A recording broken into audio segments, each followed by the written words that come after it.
Hi friends, कशा आहात सगळे? मस्त ना. तर आज आपण class 6 maths new syllabus practice set 3.2 पाहणार आहोत. फर्स्ट क्वेश्चन्स पहा काय आहे. Write the correct symbols in the box below.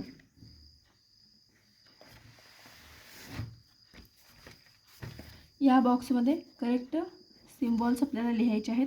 आता इथं पहिला क्वेश्चन दिलेला आहे. ह्या पहिल्या क्वेश्चनमध्ये -10 आहे. इथं बॉक्स यानंतरचा नंबरच दिलेला नाही, त्यामुळे पहिला क्वेश्चन मी घेतलेला नाही आहे. डायरेक्ट दुसरा क्वेश्चन घेणार आहे.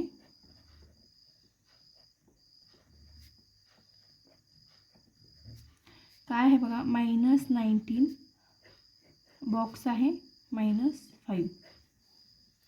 आता बघा, निगेटिव्ह नंबरमध्ये जो नंबर लहान असतो तो नंबर हा मोठा नंबर असतो. आता 5 लहान आहे आणि -19 काय आहे, मोठा आहे. 5 लहान आहे, 19 मोठा आहे, परंतु निगेटिव्ह नंबर जो लहान असतो तो मोठा असतो, म्हणून हा 5 मोठा आहे आणि 19 लहान आहे. म्हणून या बॉक्समध्ये हे असं साईन येणार आहे. हे काय म्हणणार, जो लहान त्याच्या पोटामध्ये आपण बाण मारणार आहोत, म्हणून हा -19 लहान आहे म्हणून त्याच्या पोटामध्ये आपण बाण मारला. त्यानंतर पुढचा क्वेश्चन पहा, -3 आणि 0. -3पेक्षा 0 हा नेहमी मोठा असतो, म्हणून काय होणार, लहान त्याच्या पोटात बाण. 0 हा मोठा आहे. आता हे दोन्ही नंबर पॉझिटिव्ह आहेत. 8 मोठा आहे की 12 मोठा आहे, 12 मोठा आहे, म्हणून जो लहान कोण आहे, 8 लहान आहे, म्हणून ह्या 8च्या पोटामध्ये आपण काय करणार आहोत, बाण मारणार आहोत. म्हणजे असं करायचं, हा बाण कोणाकडे असणार आहे, 8च्या पोटात असणार आहे. आता 5 मोठा आहे की 0 मोठा आहे, 0पेक्षा 5 नेहमी मोठा असतं, म्हणून लहान त्याच्या पोटात बाण. ओके. आता इथे बघा -3 -9. आता इथे बघा परत हे दोन्ही नंबर निगेटिव्ह आलेले असे आहेत. मी काय सांगितलं, जो निगेटिव्ह नंबर जो लहान असतो तो मोठा असतो, जो लहान तो मोठा, निगेटिव्हमध्ये फक्त. हा लहान आहे की नाही, म्हणजे हा मोठा असणार, -9 लहान त्याच्या पोटात बाण. नंतर क्वेश्चन 2 काय आहे बघा, सॉल्व. पहिला क्वेश्चन आहे 4 + 7. 4 + 7 आपल्याला ॲडिशन करायचे आहे. मला सांगा 4 + 7 किती? 4 + 7 करा, किती येतं, 12. 4 + 7 = 12. तुम्ही 4 + 7 करा आणि आलेलं उत्तर लिहा, 12. त्यानंतर सेकंड क्वेश्चन काय आहे बघा, -4 + -5. काय आहे, -4 + -5. हा आहे सेकंड क्वेश्चन. आता इथे बघा, ह्या दोन्हीलाही मायनस साईन आहे. ह्या दोन्हीला काय आहे, मायनस साईन आहे. जर दोन्हीलाही मायनस चिन्ह असेल तर दोन्ही संख्यांची बेरीज करायची आणि हे मायनस चिन्ह आहे असं द्यायचं. समान चिन्ह बेरीज करून समान चिन्ह. आता याला सेम साईन आहे, दोन्हीची ॲडिशन करायची आणि सेम साईन द्यायचं. साईन काय आहे, -5 पहिल्यांदा दोन्हीची ॲडिशन करा. 4 + 5 किती येतं, 9 येतं. ह्या दोन्हीला मायनस साईन आहे म्हणून -9. आता बघा तिसरा क्वेश्चन काय आहे, -7 + 2. आता -7 + 2, एका नंबरला मायनस साईन आहे, एका नंबरला प्लस साईन आहे. आता बघा 7मधून 7ला मायनस साईन जरी असलं तरी काय करायचं, मोठ्या संख्येतून लहान संख्या नेहमी वजा करायची. काय करायचं, मोठ्या संख्येतून लहान संख्या ही नेहमी वजा करायची आणि मोठ्या संख्येच्या पुढं जे चिन्ह दिलेलं असतं की नाही, जे साईन, ते त्या उत्तराला द्यायचं. आता बघा मोठी संख्या 7 आहे की 2 आहे, 7. 7 ही मोठा नंबर आहे. 7 - 2 केल्यानंतर किती येतं, 5 येतं. त्यानंतर मोठ्या नंबरला साईन काय आहे, चिन्ह काय आहे, मायनस, म्हणून मायनस. काय सांगितलं मी, एका संख्येला जर मायनस चिन्ह असेल तर नेहमी मोठ्या संख्येतून लहान संख्या वजा करायची आणि मोठ्या संख्येच्या समोर जे चिन्ह दिलेलं असतं ते चिन्ह आलेल्या उत्तराला द्यायचं. त्यानंतरचा पुढचा क्वेश्चन काय आहे बघा, 10 - 2. 10 + -2 आहे. आता बघा, प्लस इंटू मायनस, आपल्याला हे 4 सूत्र माहीत पाहिजेत. प्लस इंटू मायनस असेल तर नेहमी काय होतं, मायनस होतं. प्लस इंटू मायनस असेल तर नेहमी उत्तराला मायनस साईन येतं. पहिले संख्या पॉझिटिव्ह, दुसरी संख्या निगेटिव्ह असेल तर उत्तर आपलं हे नेहमी निगेटिव्ह असतं. इथं कंस दिलेला आहे, म्हणजे कंस दिल्यानंतर ब्रॅकेट दिल्यानंतर तिथं मल्टिप्लिकेशनचं साईन असतं. आता बघा हे 10 + -2 आहे, ते कसं येणार आहे, 10 + इंटू मायनस -2 = 10मधून 2 गेले किती राहिले, 8. मोठ्या संख्येतून लहान संख्या वजा केली, मोठ्या संख्येचं चिन्ह दिलं. त्यानंतरचा पुढचा क्वेश्चन बघा काय आहे,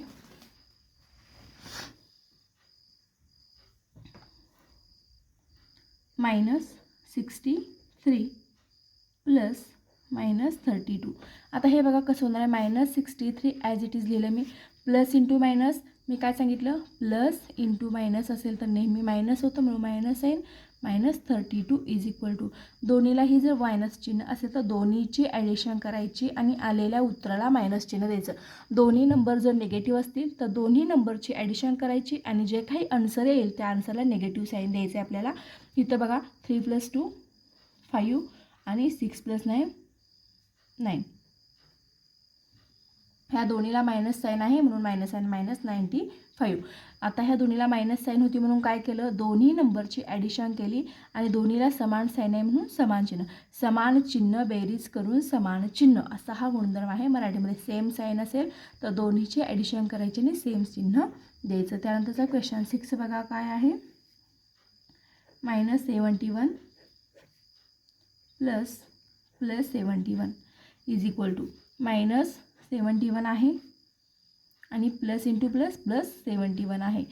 आता plus into plus is equal to प्लसच. जर प्लस इंटू प्लस आलं तर काय होतं, प्लसच येतं म्हणून काय लिहिलं -71 + 71 -70. आता +71मधून -71 गेले तर किती राहिलं सांगा बरं, 0 राहिले की नाही, म्हणून काय लिहिलं +71 -71 0. त्यानंतरचा पुढचा क्वेश्चन बघा काय आहे. क्वेश्चन 3 आहे. हा आपण क्वेश्चन 2 सोडवलेला आहे. क्वेश्चन 3 आहे. परत क्वेश्चन 3 पण सॉल्वच आहे. त्यातला फर्स्ट क्वेश्चन बघा. 78 -45. आता इथं ब्रॅकेट दिलं आहे. ब्रॅकेट दिलं असेल तर त्या दोन्हीमध्ये मल्टिप्लिकेशनचं साईन असतं हे लक्षात ठेवायचं. 78 ॲज इट इज दिलं, मायनस इंटू मायनस काय झालं +45 इज इक्वल टू. आता ह्या दोन्हीची ॲडिशन करा. 8 + 5 13. एक कॅरी आला. 7 + 1 8. 8 + 4 12. 122. हे अशी ॲडिशन तुम्हाला जमली नाही तर तुम्ही काय करा माहिती आहे का, ही अशी ॲडिशन करा. 74 + 45. एकाखाली एक नंबर लिहा, ॲडिशन करा आणि आलेलं उत्तर इथे लिहा. त्यानंतरचा दुसरा क्वेश्चन बघा काय आहे. -19 -27. आता बघा हे -19 ॲज इट इज लिहिलं. मायनस इंटू मायनस काय सांगितलं नाही मी. जर दोन्ही संख्या निगेटिव्ह असतील तर उत्तर नेहमी पॉझिटिव्ह येतं. दोन्ही संख्या काय असतील, निगेटिव्ह असतील तर उत्तर नेहमी काय येतं, पॉझिटिव्ह येतं. म्हणून मायनस इंटू मायनस इथे काय होणार +27. आता मला सांगा 27 एकाला मायनस चिन्ह आहे एकाला प्लस चिन्ह आहे. काय करणार, मोठ्या संख्येतून लहान संख्या मायनस करणार. 27 - 19 करणार. आलेल्या उत्तराला मोठ्या संख्येचं चिन्ह देणार. 27मधून 19 गेले 6 राहतात. मोठ्या संख्येला प्लस चिन्ह आहे म्हणून प्लस चिन्ह. त्यानंतर तिसरा क्वेश्चन बघा काय आहे. 148 -37. परत मायनस इंटू मायनस आलं. मी सांगितलं आहे negative number multiply by negative number जर असेल तर उत्तर येतं पॉझिटिव्ह. काय सांगितलं आहे, उत्तर येतं पॉझिटिव्ह. म्हणून इथं काय करायचं, 148 मायनस इंटू मायनस काय झालं +37 इज इक्वल टू.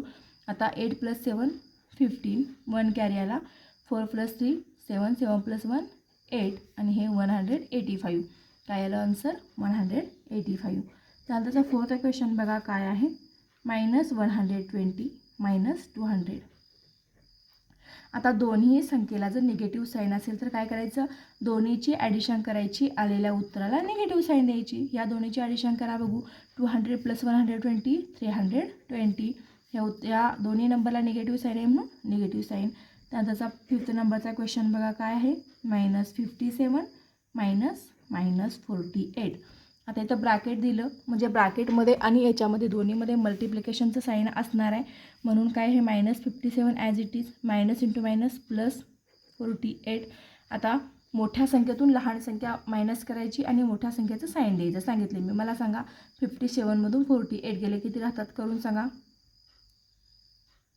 9 राहतात की नाही, म्हणून इथं काय लिहिलं 9.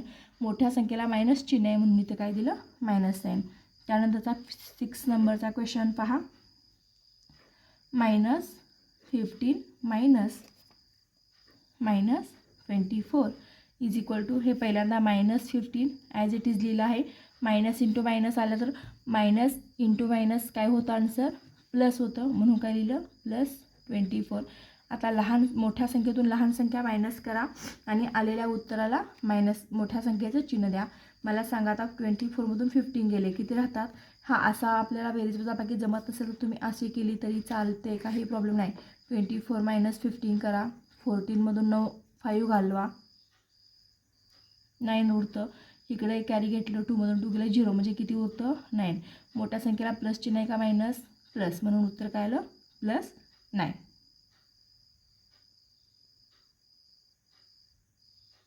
आता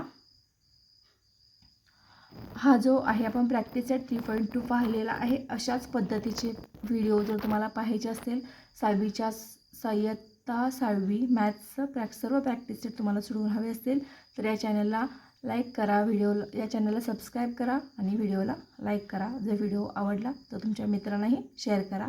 सो थँक्यू फॉर वॉचिंग.